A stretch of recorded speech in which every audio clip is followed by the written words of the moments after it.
ಬಿಎಸ್ವೈಗೆ ಸಂಕಷ್ಟ ಕಾರ್ಯಕ್ರಮಕ್ಕೆ ಸ್ವಾಗತ. ನಾನು ಅರುಣ್ ಬಡಿಗೇರ್. ಈಗಾಗಲೇ ಯಡಿಯೂರಪ್ಪನವರ ಬೇಲ್ ಅರ್ಜಿ ವಿಚಾರಣೆ ನಡೀತಾ ಇದೆ.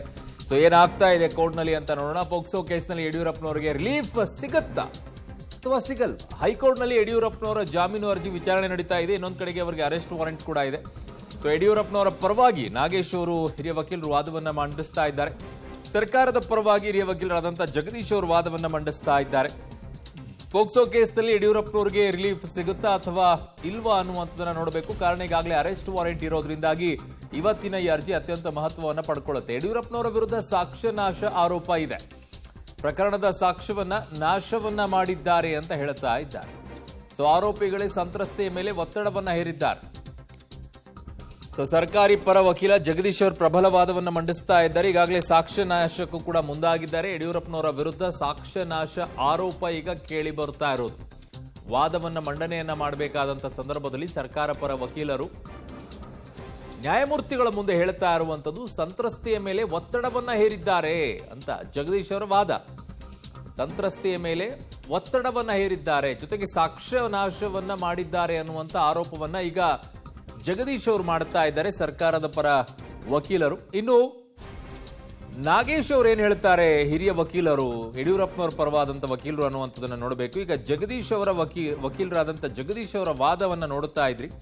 ಸಾಕ್ಷ್ಯಗಳ ನಾಶ ಆಗಿದೆ ಮತ್ತು ದೆಹಲಿಗೆ ನೋಟಿಸ್ ಅನ್ನ ಕೊಟ್ಟ ನಂತರ ಅವರು ದೆಹಲಿಗೆ ಹೋದ್ರು. ಹಾಗಾಗಿ ಅವರು ಇಲ್ಲಿಂದ ತಪ್ಪಿಸಿಕೊಳ್ಳುವಂತ ಪ್ರಯತ್ನವನ್ನ ಮಾಡ್ತಾ ಇದ್ದಾರೆ. ಹಾಗಾಗ್ಲಿನೇ ಅವರು ಅರೆಸ್ಟ್ ಆಗಬೇಕಾಗಿದೆ ಅನ್ನುವಂತಹ ಮಾತನ್ನ ಹೇಳ್ತಾ ಇದ್ದಿದ್ದು ವಾದವನ್ನ ಮಂಡಿಸಬೇಕಾದ್ರೆ.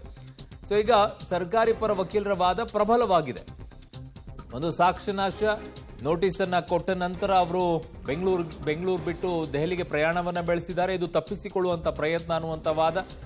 ಸೊ ಹಾಗಾಗಿ ಒತ್ತಡವನ್ನ ಹೇರುವಂತ ಪ್ರಯತ್ನವನ್ನ ಮಾಡಿದ್ದಾರೆ. ಇವೆಲ್ಲ ವಾದಗಳನ್ನ ಈಗ ಸರ್ಕಾರಿ ಪರ ವಕೀಲರಾದಂತಹ ಜಗದೀಶ್ ಅವರು ಮಾಡ್ತಾ ಇದ್ದಾರೆ.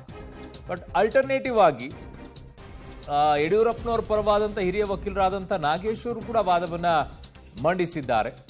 ಸೊ ಅವರು ಕೂಡ ಏನು ಹೇಳ್ತಾ ಇದ್ದಾರೆ ಈ ವಿಚಾರದಲ್ಲಿ. ಮತ್ತೆ ನ್ಯಾಯಮೂರ್ತಿಗಳು ಕೂಡ ಹಲವು ಪ್ರಶ್ನೆಗಳನ್ನ ಕೇಳಿದ್ದಾರೆ. ಅವರು ದೆಹಲಿಗೆ ಹೋಗಿರುವಂತಹ ವಿಚಾರ, ಅವರು 2 ಬಾರಿ ಮುಖ್ಯಮಂತ್ರಿಗಳು ಕೂಡ ಆಗಿದ್ದಾರೆ, ರಾಜಕಾರಣಿ. ಸೊ ಹಾಗಾಗಿ ಹಲವು ವಿಚಾರಗಳಲ್ಲಿ ಹೋಗಿರಬಹುದಲ್ಲ ಅಂತ ಅದನ್ನು ಕೂಡ ಕೇಳಿದ್ದಾರೆ.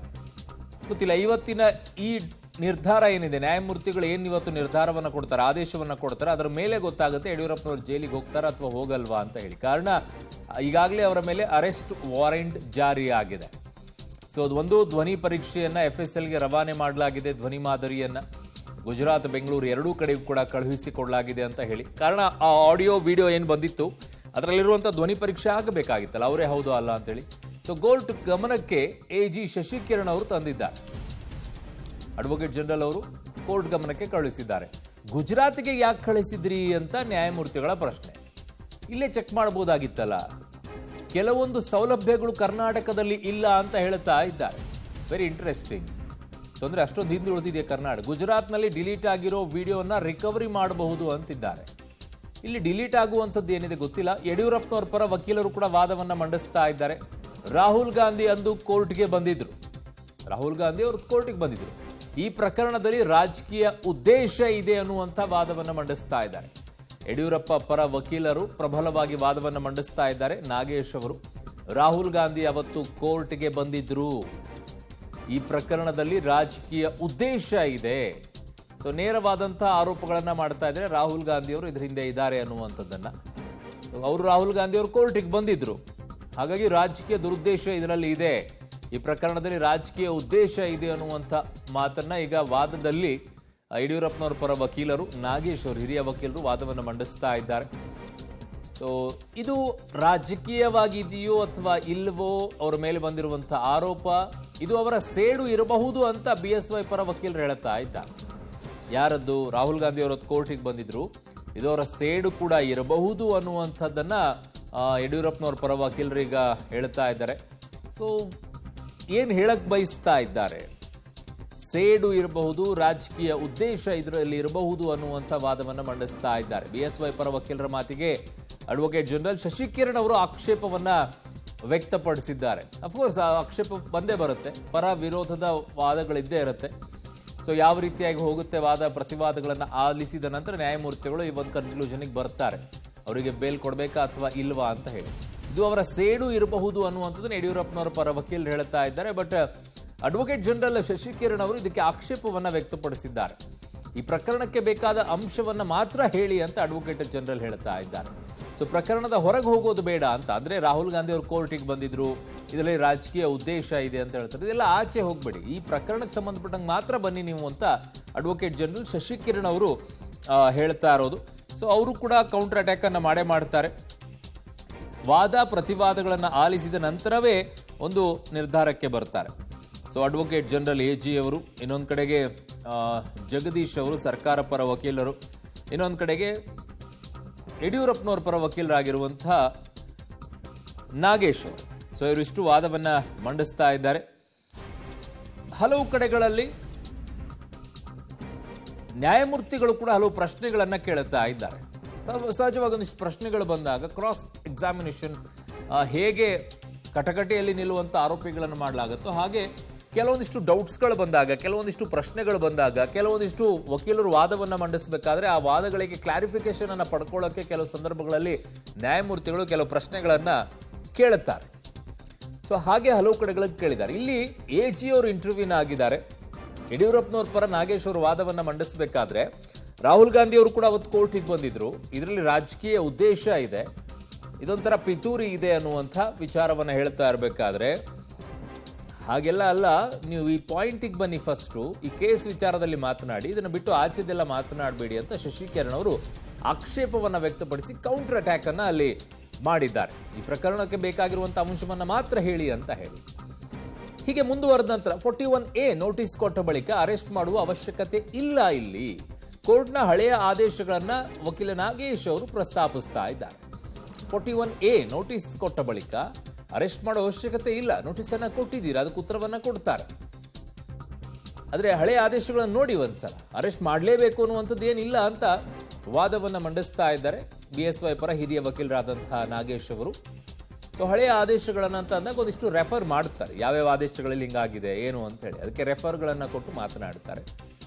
ಸೊ ಹಾಗಾಗಿ ಈಗ ಕೋರ್ಟ್ನ ಹಳೆಯ ಆದೇಶಗಳು ಯಾವುದಿದಾವೆ, 41A ನೋಟಿಸ್ ಅನ್ನ ಕೊಟ್ಟ ನಂತರವೂ ಕೂಡ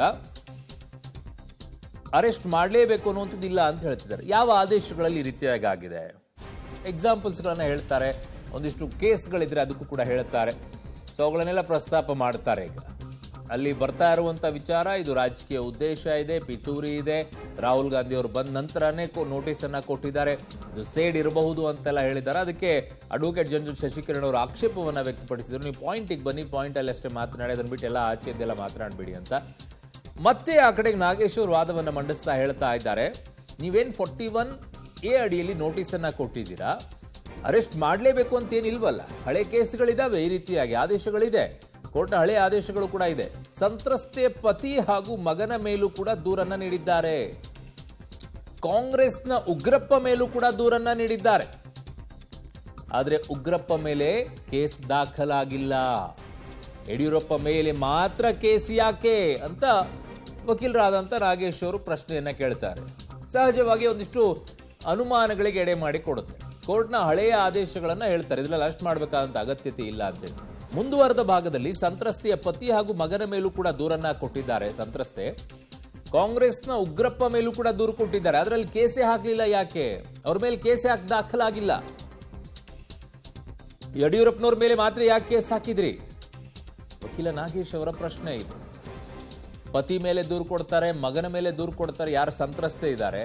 ಸೊ ಅವ್ರ ಪತಿ ಮೇಲೆ ದೂರು ಕೊಟ್ಟಿದ್ದಾರೆ, ಮಗನ ಮೇಲೆ ದೂರು ಕೊಟ್ಟಿದ್ದಾರೆ, ಕಾಂಗ್ರೆಸ್ನಲ್ಲಿರುವಂಥ ಉಗ್ರಪ್ಪನವ್ರ ಮೇಲೆ ಕೂಡ ದೂರನ್ನ ಕೊಟ್ಟಿದ್ದಾರೆ, ಯಡಿಯೂರಪ್ಪನವ್ರ ಮೇಲೆ ದೂರು ಕೊಟ್ಟಿದ್ದಾರೆ. ಬಟ್ ಯಡಿಯೂರಪ್ಪನವ್ರದ್ದು ಮಾತ್ರ ಕೇಸ್ ರಿಜಿಸ್ಟರ್ ಆಗುತ್ತೆ, ಉಗ್ರಪ್ಪನವ್ರ ಮೇಲಿರುವಂತಹ ಕೇಸ್ ಯಾಕೆ ರಿಜಿಸ್ಟರ್ ಆಗೋದಿಲ್ಲ, ದೂರ ಯಾಕೆ ದಾಖಲಾಗೋದಿಲ್ಲ ಅನ್ನುವಂಥ ಪ್ರಶ್ನೆಯನ್ನ ಈಗ ಯಡಿಯೂರಪ್ಪನವರ ಪರವಾಗಿ ನಾಗೇಶ್ ಅವರು ಕೇಳ್ತಾ ಇದ್ದಾರೆ. ನ್ಯಾಯಾಲಯದಲ್ಲಿ ವಾದವನ್ನ ಮಾಡಬೇಕಾದ್ರೆ ಬೇಲ್ ಅಪ್ಲಿಕೇಶನ್ ವಾದದಲ್ಲಿ ಈ ಪ್ರಕರಣದಲ್ಲಿ ರಾಜಕೀಯ ಉದ್ದೇಶ ಇದೆ. So again they are repeating. ಯಡಿಯೂರಪ್ಪನವ್ರ ಪರ ವಕೀಲರು ಮತ್ತೆ ಮತ್ತೆ ಹೇಳ್ತಾ ಇದ್ದಾರೆ, ರಾಹುಲ್ ಗಾಂಧಿ ಅಂದು ಕೋರ್ಟ್ಗೆ ಬಂದಿದ್ರು, ರಾಜಕೀಯ ಉದ್ದೇಶ ಇದೆ, ಇದು ಅವರ ಸೇಡು ಇರಬಹುದು ಅಂತ ಯಡಿಯೂರಪ್ಪನವ್ರ ಪರ ವಕೀಲರು ಒಂದು ಅನುಮಾನವನ್ನ ವ್ಯಕ್ತಪಡಿಸ್ತಾ ಇದ್ದಾರೆ. ಅದಕ್ಕೆ AG ಶಶಿಕಿರಣ್ ಅವರು ಕೂಡ ಆಕ್ಷೇಪವನ್ನ ವ್ಯಕ್ತಪಡಿಸಿದ್ರು. ಈ ಪ್ರಕರಣಕ್ಕೆ ಬೇಕಾಗಿರುವಂತ ಅಂಶ ಮಾತ್ರ ಹೇಳ್ರಿ, ಉಳಿದಿದ್ದೆಲ್ಲ ಯಾಕೆ, ಪ್ರಕರಣದ ಹೊರಗೆ ಯಾಕೆ ಹೋಗ್ತಿದ್ದೀರಾ, ಹೊರಗೆ ಹೋಗೋದು ಬೇಡ, ಇಲ್ಲಿದಕ್ಕೆ ಹೇಳಿ ಅಂತ ಅವರು ಪಾಯಿಂಟ್ ಅನ್ನ ಮಾಡಿದ್ದಾರೆ. ಸೊ ಯಡಿಯೂರಪ್ಪನವರ ವಿರುದ್ಧ ಸಾಕ್ಷ್ಯನಾಶ ಆರೋಪವನ್ನ ಮಾಡಲಾಗಿದೆ.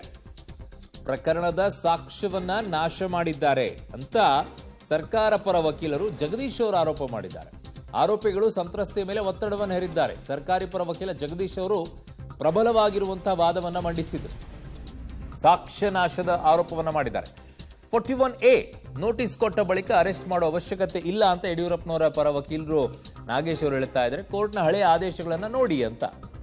ಇನ್ನೊಂದು ಕಡೆಗೆ ಪತಿ ಹಾಗೂ ಮಗನ ಮೇಲೂ ಕೂಡ ಸಂತ್ರಸ್ತೆ ಏನಿದ್ದಾರೆ ಯಡಿಯೂರಪ್ಪನವರ ಮೇಲೆ ಕೇಸ್ ಹಾಕಿದ್ದಾರೆ. ಅವರು ದೂರನ್ನ ಕೊಟ್ಟಿದ್ದಾರೆ. ಅವರು ಕಾಂಗ್ರೆಸ್ನ ಉಗ್ರಪ್ಪನ ಮೇಲೂ ಕೂಡ ದೂರನ್ನ ಕೊಟ್ಟಿದ್ರು. ಬಟ್ ಅಲ್ಲಿ ಕೇಸೇ ದಾಖಲಾಗ್ಲಿಲ್ವಲ್ಲ, ಯಾಕೆ? ಇಲ್ಲಿ ಬರೀ ಯಡಿಯೂರಪ್ಪನವ್ರ ಮೇಲೆ ಮಾತ್ರ ದೂರು ಕೊಟ್ಟಿದ್ದು ಕೇಸನ್ನು ಹಾಕಿದ್ರಲ್ಲ, ಏನು ಉದ್ದೇಶ ಇದರಲ್ಲಿ ಅಂತ ವಕೀಲರಾದಂಥ ನಾಗೇಶ್ ಅವರು ಯಡಿಯೂರಪ್ಪನವ್ರ ಪರ ವಾದವನ್ನು ಮಂಡಿಸ್ತಾ ಇರುವಂತಹ ಹಿರಿಯ ವಕೀಲರು ನಾಗೇಶ್ ಅವರು ವಾದವನ್ನು ಮಂಡಿಸ್ತಾ ಇದ್ದಾರೆ. ಸೊ ವಾದ ಮತ್ತು ಪ್ರತಿವಾದಗಳನ್ನು ಈಗ ನ್ಯಾಯಾಧೀಶರು ಆಲಿಸ್ತಾ ಇದ್ದಾರೆ. ಅಲ್ಲಲ್ಲಿ ಅವರು ಪ್ರಶ್ನೆಗಳನ್ನು ಕೂಡ ಕೇಳಿದ್ದಾರೆ. ಅಲ್ಲಲ್ಲಿ ಅವರು ಕೂಡ ಕೌಂಟರ್ ಆಗಿ ಉತ್ತರಗಳನ್ನು ಕೂಡ ಕೇಳ್ಕೊಳ್ತಾ ಇದ್ದಾರೆ. ಒಂದು ದೆಹಲಿಗೆ ಹೋಗಿರೋದು, ನೋಟಿಸ್ ಕೊಟ್ಟ ಮೇಲೆ ದೆಹಲಿಗೆ ಹೋಗಿದ್ದಾರೆ ಅಂತ ಹೇಳಿ ಅದಕ್ಕೆ ನ್ಯಾಯಮೂರ್ತಿಗಳು ಹೇಳ್ತಾ ಇದ್ದಾರೆ ರಾಜಕೀಯ ಆದಮೇಲೆ ರಾಜಕಾರಣಿಗಳವರು ಮಾಜಿ CM ಕೂಡ, ಸೊ ಅವರು ಯಾಕೆ ಹೋಗಿರಬಾರ್ದು ಅಂತ ಅವರು ಕೂಡ ಕೇಳಿದ್ದಾರೆ. ನನ್ನ ಸಹೋದ್ಯೋಗಿ ಈಗ ಕ್ರೈಮ್ ಬ್ಯೂರೋ ಇಂದ ನರಸಿಂಹಮೂರ್ತಿ ನನ್ನ ಸಂಪರ್ಕಕ್ಕೆ ಸಿಗ್ತಾ ಇದ್ದಾರೆ. ನರಸಿಂಹಮೂರ್ತಿ, ಏನಾಗ್ತಾ ಇದೆ ಕೋರ್ಟ್ ನಲ್ಲಿ ಬೇಲ್ ಅಪ್ಲಿಕೇಶನ್ ವಿಚಾರದಲ್ಲಿ? ಅರುಣ್, ಕೋರ್ಟ್ ನಲ್ಲಿ ಜನಪ್ರತಿನಿಧಿಗಳ ವಿಶೇಷ ಕೋರ್ಟ್ ನಲ್ಲಿ ಹೈಕೋರ್ಟ್ ನ ಈ ಪೀಠದಲ್ಲಿ ಇದೀಗ ಯಡಿಯೂರಪ್ಪನವರ ಜಾಮೀನು ಅರ್ಜಿಯ ವಿಚಾರಣೆ ನಡೀತಿದೆ. ಯಡಿಯೂರಪ್ಪನವರ ವಿರುದ್ಧ ಪೋಕ್ಸೋ ಪ್ರಕರಣ ಸದಾಶಿವನಗರ ಪೊಲೀಸ್ ಠಾಣೆಯಲ್ಲಿ ದಾಖಲಾಗಿತ್ತು. ಆ ಕೇಸನ್ನ ಮಾನ್ಯ DG ಅಂಡ್ IG ಅವರು CIDಗೆ ವರ್ಗಾವಣೆಯನ್ನ ಮಾಡಿದ್ರು. ಅದಾದ ಬಳಿಕ ಇದೀಗ ನಿನ್ನೆ ವಾರೆಂಟ್ ಅನ್ನ ಕೋರ್ಟ್ ನಿಂದ ಪಡ್ಕೊಂಡಿದ್ರು. ಇವತ್ತು ಕೋರ್ಟ್ ನಲ್ಲಿ ಇದನ್ನ ಜಾಮೀನು, ಅದರ ನಿರೀಕ್ಷಣಾ ಜಾಮೀನು, ಅದರ ಜೊತೆಗೆ ಈ ಒಂದು ಕೇಸನ್ನ ರದ್ದು ಮಾಡಬೇಕು ಅನ್ನೋ ನಿಟ್ಟಿನಲ್ಲಿ 2 ಅರ್ಜಿಗಳು ಯಡಿಯೂರಪ್ಪನವರ ಪರವಾದಂತಹ ಈ 2 ಅರ್ಜಿಗಳ ವಿಚಾರಣೆ ನಡೀತಿದೆ. ಯಡಿಯೂರಪ್ಪನವರ ಪರ ಹಿರಿಯ ವಕೀಲ CV ನಾಗೇಶ್ ಅವರು ವಾದ ಮಂಡನೆಯನ್ನ ಮಾಡ್ತಿದ್ದಾರೆ. ಕೇಸನ್ನ ಹಾಕ್ತಂತಹ ದೂರುದಾರ ಮಹಿಳೆಯ ಹಿನ್ನೆಲೆಯನ್ನ ಮೊದಲಿಗೆ ಕೋರ್ಟ್ ನ ಗಮನಕ್ಕೆ ತರುವ ಕೆಲಸವನ್ನ ಮಾಡಲಾಗಿದೆ. ಅವರು ಈವರೆಗೂ ಕೂಡ 52 ದೂರುಗಳನ್ನ ನೀಡಿದ್ದಾರೆ. ಅದರಲ್ಲಿ 6 FIR ಗಳಾಗಿದ್ದಾವೆ. ಉಳಿದವು ಪಿಟಿಷನ್ ಗಳನ್ನ ಮಾಡಲಾಗಿದೆ. ಸರ್ಕಾರದ ವಿವಿಧ ಹಂತದ ಅಧಿಕಾರಿಗಳು ಮತ್ತೆ ರಾಜಕಾರಣಿಗಳ ಮೇಲೆ ದೂರನ್ನ ನೀಡಿದ್ದಾರೆ ಅನ್ನೋ ನಿಟ್ಟಿನಲ್ಲಿ ನ್ಯಾಯಮೂರ್ತಿಗಳ ಗಮನಕ್ಕೆ ತರಲಾಗಿದೆ. ಅದ್ರ ಜೊತೆಗೆ ಈಗ ದೂರನ್ನ ಕೊಟ್ಟಿರ್ತಕ್ಕಂಥವರು ಈಗ ರಿಟ್ ಅರ್ಜಿಯನ್ನ ಹಾಕ್ತಂತವ್ರು ಇದೀಗ ಸಂತ್ರಸ್ತ ಯುವತಿ ಯಾರಿದ್ದಾರೆ, ಆಕೆಯ ಹಣ ಹಾಕಿದ್ದಾರೆ, ಕಾರಣ ಆಕೆ ದೂರುದಾರೆ ಸಾವನ್ನಪ್ಪಿದ್ದಾರೆ ಕ್ಯಾನ್ಸರ್ನಿಂದ ಅನ್ನೋ ಒಂದು ಗಮನನ್ನ ಕೋರ್ಟ್ಗೆ ತರುವ ಕೆಲಸವನ್ನ ಮಾಡಿದ್ದಾರೆ. ಆ ಮಗನ ವಿರುದ್ಧವೂ ಕೂಡ ಆಕೆ ದೂರನ್ನ ಕೊಟ್ಟಿದ್ದಾರೆ ಅನ್ನೋದನ್ನು ಕೂಡ ಕೋರ್ಟ್ನ ಗಮನಕ್ಕೆ ತಂದಿದ್ದಾರೆ. ಯಾಕೆ ಈಗ ಅಂದ್ರೆ ದೂರು ದಾಖಲಾಗಿರ್ತಕ್ಕಂತಹದ್ದು ಮಾರ್ಚ್ 14ನೇ ತಾರೀಕು. ಅದಾದ ಬಳಿಕ ಏಪ್ರಿಲ್ 12ನೇ ತಾರೀಕು ಯಡಿಯೂರಪ್ಪನವರು CIDಗೆ ಹಾಜರಾಗಿ ಧ್ವನಿ ಪರೀಕ್ಷೆಯನ್ನ ಕೊಟ್ಟಿದ್ರು. ಅದಾದ ಬಳಿಕ ಈಗ ನೀವು ಬಂಧನದ ವಾರೆಂಟ್ ಅನ್ನ ಯಾಕೆ ಪಡೆದ್ರಿ, ಇಷ್ಟು ದಿನ ನಿಮ್ಗೆ ಯಾಕೆ ಬಂಧನವನ್ನ ಮಾಡ್ಬೇಕು ಅಂತ ಅನ್ಸಿರ್ಲಿಲ್ವಾ ಅನ್ನೋ ಕೋರ್ಟ್ ಪ್ರಶ್ನೆಗೆ ನಮ್ಗೆ ಮೊದಲು ಆ ಬಗ್ಗೆ ಬಂಧನ ಮಾಡ್ಬೇಕು ಅಂತೇಳಿ ನಾವು ಒಂದಷ್ಟು ಸ್ಯಾಂಪಲ್ ಗಳನ್ನ ಕಲೆಕ್ಟ್ ಮಾಡೋದಕ್ಕೆ ಮುಂದಾಗಿದ್ದು. ಯಡಿಯೂರಪ್ಪನವರ ವಾಯ್ಸ್ ಸ್ಯಾಂಪಲ್ ಅನ್ನ ನಾವು ಧ್ವನಿ ಪರೀಕ್ಷೆಯನ್ನ ಸಂಗ್ರಹ ಮಾಡಿ ಇದೀಗ FSL ನಿಂದ, ಬೆಂಗಳೂರು FSL ನಿಂದ ರಿಪೋರ್ಟ್ ಅನ್ನ ಪಡ್ಕೊಂಡಿದೀವಿ. ಆ ವಿಡಿಯೋದಲ್ಲಿ ಇರ್ತಕ್ಕಂಥ ವಾಯ್ಸ್ಗೂ ಈ ವಾಯ್ಸ್ಗೂ ಮ್ಯಾಚ್ ಆಗಿದೆ. ಮತ್ತೆ ಅವರ ಮೊಬೈಲ್ ಏನಿತ್ತು ಅದನ್ನ ನಾವು FSLಗೆ, ಗುಜರಾತ್ FSLಗೆ ಕಳಿಸ್ತೋ ಅಲ್ಲಿಂದ ರಿಟ್ರೀವ್ ಆಗಿದೆ. ಇವರು ಒಂದಷ್ಟು ಡೇಟಾಗಳನ್ನ ಡಿಲೀಟ್ ಮಾಡಿದ್ರು, ಅದನ್ನ ಡಿಲೀಟ್ ಮಾಡಿದ್ದಾರೆ. ಹೀಗಾಗಿ ನಾವು ಅವ್ರನ್ನ ಅರೆಸ್ಟ್ ಮಾಡಬೇಕು ಅನ್ನೋ ನಿಟ್ಟಿನಲ್ಲಿ BK ಸಿಂಗ್ ರವರು ಕೋರ್ಟ್ನ ಗಮನಕ್ಕೆ ತರುವ ಕೆಲಸವನ್ನ ಮಾಡಿದ್ದಾರೆ. ಯಾಕೆ ಈಗ ಬಂಧನ ಮಾಡಬೇಕು ಅನ್ನೋ ಹಿನ್ನೆಲೆಯಲ್ಲಿ ಇದ್ದಕ್ಕಿದ್ದಂತೆ ವಾರೆಂಟ್ ಅನ್ನ ಪಡ್ಕೊಂಡಿದ್ಯಾಕೆ ಅಂತ ಹೇಳಿ ಕೇಳಿದಂತಹ ಸಂದರ್ಭದಲ್ಲಿ ಈಗ ಅವ್ರಿಗೆ ನಾವು ಯಾವಾಗ ನೋಟಿಸ್ ಅನ್ನ ಕೊಟ್ಟುವ ವಿಚಾರಣೆಗೆ ಹಾಜರಾಗಿ ಅಂತ ಹೇಳಿ ಆಗ ಅವರು ದೆಹಲಿಗೆ ಹೋದ್ರು. ಆ ಬಳಿಕ ರಾತ್ರಿ 9:30ಕ್ಕೆ ಫ್ಲೈಟ್ ನಲ್ಲಿ ದೆಹಲಿಗೆ ಹೋಗಿದ್ದಾರೆ. ಹೀಗಾಗಿ ದೆಹಲಿ ಪೊಲೀಸರು ಸಹಕಾರವನ್ನ ಕೊಡೋದಿಲ್ಲ. ಹೀಗಾಗಿ NBW ಅನ್ನ ಲೋಯರ್ ಕೋರ್ಟ್ ನಿಂದ ಪಡ್ಕೊಂಡಿದೀವಿ ಅನ್ನೋ ಒಂದು ಅಂಶವನ್ನ ಕೋರ್ಟ್ ನ ಗಮನಕ್ಕೆ ತರ್ತಾರೆ. ಅವರು 2 ಬಾರಿ ಮುಖ್ಯಮಂತ್ರಿಗಳಾಗಿದ್ದಂತವ್ರು. ಹೀಗಾಗಿ ಅನೇಕ ಕಾರಣಗಳಿರ್ತವೆ, ರಾಜಕೀಯ ಕೆಲ್ಸಗಳಿರ್ತವೆ. ಹೀಗಾಗಿ ದೆಹಲಿಗೆ ಹೋಗಿರಬಹುದಲ್ವಾ ಅನ್ನೋ ನಿಟ್ಟಿನಲ್ಲಿ ಜಡ್ಜ್ ಕೂಡ ಪ್ರಶ್ನೆ ಮಾಡಿದ್ದಾರೆ. ಹೀಗಾಗಿ ಕೋರ್ಟ್ ನಲ್ಲಿ ಹೈಕೋರ್ಟ್ ನ ಜನಪ್ರತಿನಿಧಿಗಳ ಪೀಠದಲ್ಲಿ ಒಂದ್ ರೀತಿಯ ವಾದ ಪ್ರತಿವಾದ ಭರದಿಂದ ಸಾಕ್ತಿದೆ ಅರುಣ್. ಇದೀಗ ನಾಗೇಶ್ ಅವರು ಕೂಡ ತಮ್ಮ ವಾದವನ್ನ ಮುಂದುವರಿಸಿದ್ದಾರೆ ಅರುಣ್. ಓಕೆ ನರಸಿಂಹಮೂರ್ತಿ, ನಿಮ್ಮೆಲ್ಲ ಮಾಹಿತಿಗೆ ಧನ್ಯವಾದಗಳು. ಸೊ ಈಗ ಆರೋಪಿಯ ಮೊಬೈಲ್ ಅನ್ನ ಕೂಡ ವಶಕ್ಕೆ ಪಡ್ಕೊಂಡಿದ್ದಾರೆ, ಧ್ವನಿ ಸಂಗ್ರಹ ಕೂಡ ಆಗಿದೆ. ಸೊ ಆರೋಪಿಯ ಮೊಬೈಲ್ ಅನ್ನ ವಶಕ್ಕೆ ಪಡ್ಕೊಳ್ಬೇಕಾಗಿರುವಂತ ಅಗತ್ಯತೆ ಈ ಪ್ರಕರಣದಲ್ಲಿ ಏನಿದ್ದಂಗಿಲ್ಲ. ಆದ್ರೆ ಇಲ್ಲಿ ಬೇಕಾಗಿರುವಂತದ್ದು ಯಾರು ಆರೋಪವನ್ನ ಮಾಡಿದ್ದಾರೆ ಅವರ ಮೊಬೈಲ್, ಕಾರಣ ಅವರ ಮೊಬೈಲ್ನಲ್ಲಿ ಇದು ರೆಕಾರ್ಡ್ ಆಗಿದೆ ಅನ್ನುವಂಥದ್ದು ಇರೋದು. ಸೊ ಹಾಗಾಗಿ ಆ ಮೊಬೈಲ್ನಲ್ಲಿ ಏನಿದೆ, ಆ ವಿಡಿಯೋಲ್ಲಿ ಏನಿದೆ, ಆಡಿಯೋದಲ್ಲಿ ಏನಿದೆ, ಸೊ ಅದೆಲ್ಲವೂ ಕೂಡ ಹೌದಾ, ಎಡಿಟ್ ಮಾಡಿದಾರಾ, ಒರಿಜಿನಲ್ ವಿಡಿಯೋಗಳಲ್ಲಿ ಏನಿದೆ, ಇವೆಲ್ಲವೂ ಕೂಡ ಬರಬೇಕಲ್ಲ. ಸೊ ಹಾಗಾಗಿ ಪ್ರಕರಣಕ್ಕೆ ಬೇಕಾದಂಥ ಮಾಹಿತಿಯನ್ನು ಪಡೆದುಕೊಂಡಿದ್ದಾರೆ. ಧ್ವನಿ ಪರೀಕ್ಷೆಯನ್ನು ಕೂಡ ಮಾಡ್ಕೊಂಡಿದ್ದಾರೆ. ಯಡಿಯೂರಪ್ಪನವ್ರದ ಹೌದಾ ಅಲ್ಲ ಅಂತ ಹೇಳಿ. ಸೊ ಯಡಿಯೂರಪ್ಪನವ್ರ ಪರ ವಕೀಲ ಸಿ ವಿ ನಾಗೇಶ್ ಅವರು ವಾದವನ್ನು ಮಂಡನೆ ಮಾಡ್ತಾ ಕೆಲವು ಅಂಶಗಳನ್ನು ಎತ್ತಿದ್ದಾರೆ. ಆರೋಪಿಯ ಮೊಬೈಲ್ ಕೂಡ ವಶಕ್ಕೆ ಪಡ್ಕೊಂಡಿದ್ದಾರೆ. ಧ್ವನಿ ಸಂಗ್ರಹ ಕೂಡ ಆಗೋಗಿದೆ. ಇದು ಯಡಿಯೂರಪ್ಪನವ್ರ ಪರ ವಕೀಲರು ಹೇಳ್ತಾರೆ. ನಾಗೇಶ್ ಅವರು ಪ್ರಕರಣಕ್ಕೆ ಬೇಕಾದಂತ ಮಾಹಿತಿ ಎಲ್ಲ ಪಡ್ಕೊಂಡಿದ್ದಾರೆ. ಈಗ ಯಾಕೆ ಆರೋಪಿಯ ಬಂಧನ ಮಾಡಬೇಕು? ಸೊ ಇಷ್ಟೆಲ್ಲ ಆಗೋಗಿದೆ. ಮೊಬೈಲ್ ಪಡ್ಕೊಂಡಿದ್ದಾರೆ, ಧ್ವನಿ ಪರೀಕ್ಷೆ ಆಗೋಗಿದೆ, ಎಲ್ಲವೂ ಕೂಡ ಕೇಳ್ಕೊಳ್ತಾ ಇದ್ದಾರೆ. ಅದಕ್ಕೆ ತಕ್ಕಂಗೆ ಎಲ್ಲವೂ ಆಗಿದೆ. ಜಡ್ಜ್ ಹೇಳ್ತಾ ಇದ್ದಾರೆ, ನ್ಯಾಯಮೂರ್ತಿಗಳು 17ರಂದು ನೀವು ವಿಚಾರಣೆಗೆ ಹೋಗ್ತೀರಾ ಅಂತ ಕೇಳ್ತಾ ಇದ್ದಾರೆ. 17ನೇ ತಾರೀಕಿಗೆ ನೀವು ವಿಚಾರಣೆಗೆ ಹೋಗ್ತೀರಾ ಅಂತ ಹೇಳಿ. ಸೊ ಮೊನ್ನೆ ಕೂಡ ಇದೇ ವಿಚಾರದಲ್ಲಿ ಭವಾನಿಯವರ ಪ್ರಕರಣದಲ್ಲೂ ಕೂಡ ಹಾಗೇ ಆಗಿದ್ದು, ಅವರು ಕೂಡ ಅರೆಸ್ಟ್ ಆಗಬಹುದು ಅಂತೇಳಿ ಬಂಧನ ವಾರೆಂಟ್ ಪಡೆಯಲು ತನಿಖಾಧಿಕಾರಿಗಳು ನಿಯಮವನ್ನ ಮೀರಿದ್ದಾರೆ ಅಂತ ಹೇಳ್ತಾ ಇದ್ದಾರೆ. ಸೊ ತನಿಖಾಧಿಕಾರಿಗಳು ರಾಜಕೀಯ ಮಾಸ್ಟರ್ಗಳ ಆಜ್ಞೆಯನ್ನು ಪಾಲಿಸ್ತಾ ಇದ್ದಾರೆ ಅಂತ ಹೇಳಿ. ಓಕೆ, ನನ್ನ ಸಹೋದ್ಯೋಗಿ ನರಸಿಂಹಮೂರ್ತಿ ಮತ್ತೆ ನನ್ನ ಸಂಪರ್ಕಕ್ಕೆ ಸಿಗ್ತಾ ಇದ್ದಾರೆ. ನರಸಿಂಹಮೂರ್ತಿ, ಈಗ ವಾದ ಇರುವಂಥದ್ದು ಬಂಧನ ಮಾಡಬೇಡಿ, ಅವರೆಲ್ಲ ವಿಚಾರಣೆಗೆ ಹಾಜರಾಗ್ತಾರೆ ಅನ್ನುವಂಥದ್ದು ಒಂದು ಕಡೆಗೆ ನಡೀತಾ ಇದೆ. ಬಟ್ ನ್ಯಾಯಮೂರ್ತಿಗಳು ಕೇಳ್ತಾರೆ 17ನೇ ತಾರೀಕಿಗೆ ನೀವು ವಿಚಾರಣೆಗೆ ಹಾಜರಾಗ್ತೀರಾ ಅಂತ ಹೇಳಿ. ಅಂದ್ರೆ ಸೇಮ್ ಭವಾನಿಯವರ ವಿಚಾರದಲ್ಲಿ ಅವರು ವಿಚಾರಣೆಗೆ ಹಾಜರಾಗ್ತಾರೆ, ಅರೆಸ್ಟ್ ಮಾಡಬೇಡಿ ಅನ್ನುವಂಥ ಮೇಲ್ನೋಟಕ್ಕೆ ಕಾಣಿಸ್ತಾ ಇದೆಯಾ ಅಂತ ಇದರಲ್ಲಿ?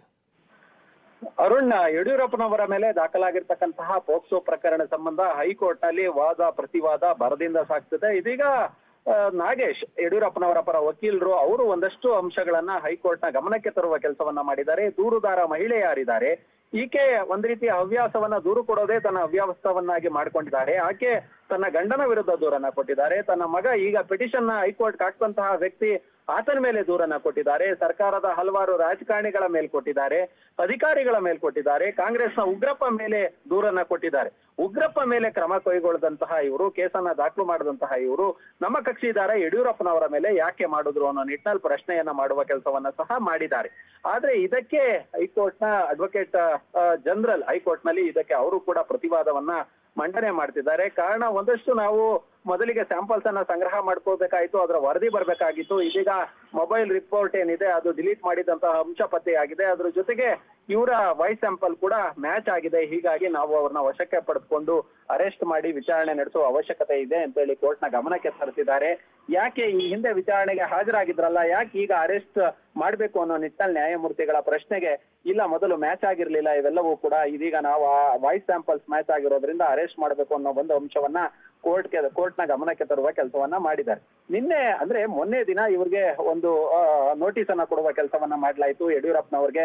ಅವರು 17ನೇ ತಾರೀಕು ನಾವು ವಿಚಾರಣೆಗೆ ಹಾಜರಾಗ್ತೀನಿ ಅನ್ನೋ ನಿಟ್ಟಿನಲ್ಲಿ ಕಾಲಾವಕಾಶವನ್ನ ಕೇಳುವ ಕೆಲಸವನ್ನ ಮಾಡಿದ್ರು.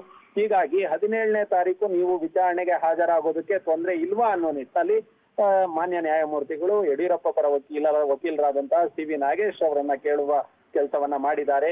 ಇದೀಗ ಈ ಪ್ರಕರಣದಲ್ಲೂ ನೀವು ಎತ್ತುವಂತೆ ಈ ಹಿಂದೆ ಭವಾನಿಯವರ ಪ್ರಕರಣದಲ್ಲೂ ಕೂಡ ಇದೇ ರೀತಿಯಾಗಿತ್ತು. ಕೆಳಹಂತದ ನ್ಯಾಯಾಲಯದಲ್ಲಿ ಬಂಧನದ ವಾರೆಂಟ್ ಅನ್ನ ಪಡ್ಕೊಂಡಿದ್ರು. ಅದಾದ ಬಳಿಕ ಹೈಕೋರ್ಟ್ ನಲ್ಲಿ ಷರತ್ತುಬದ್ಧ ನಿರೀಕ್ಷಣಾ ಜಾಮೀನನ್ನ ಪಡ್ಕೊಂಡಿದ್ರು. ಕೆಳಹಂತದ ಬಂಧನದ ವಾರೆಂಟ್ ಏನಿತ್ತು ಅದನ್ನ ಅಮಾನತಿನಲ್ಲಿ ಇಡುವ ಕೆಲಸವನ್ನ ಮಾಡಲಾಯಿತು. ಆದ್ರೆ ಹೈಕೋರ್ಟ್ ನಲ್ಲಿ ಈ ಪ್ರಕರಣದಲ್ಲಿ ಏನಾಗುತ್ತೋ ಗೊತ್ತಿಲ್ಲ. ಸದ್ಯ ವಾದ ಪ್ರತಿವಾದ ನಡೀತಿದೆ. ಓಕೆ, ಅರೆಸ್ಟ್ ಮಾಡ್ಲೇ ಓಕೆ, ವಾಪಸ್ ಬರ್ತೀನಿ ನಿಮ್ಮ ಹತ್ರ ನರಸಿಂಹಮೂರ್ತಿ, ವಾಪಸ್ ಬರ್ತೀನಿ ನಿಮ್ಮ ಹತ್ರ.